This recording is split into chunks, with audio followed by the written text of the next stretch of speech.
Hello বন্ধুরা, আজকে আপনাদেরকে দেখাবো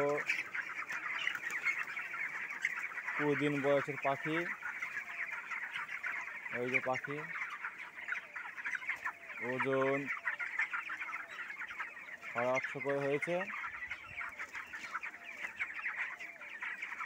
আমার পাখি আছে 1700টা। গিয়েছিল কিছু কিডনির প্রবলেমে মারা গেছে 150টা মতো, আর এখন এই তো আছে। তো এখনও দু একটা কাটছে।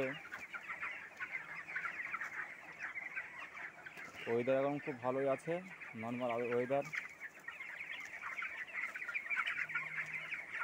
এই যে আমার পাখি দেখছেন,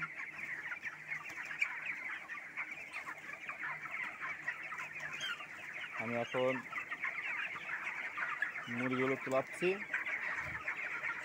যেহেতু ফ্যান চলছে, হাওয়াতে বসে থাকে বেশি, খাওয়া দাওয়া কম করে।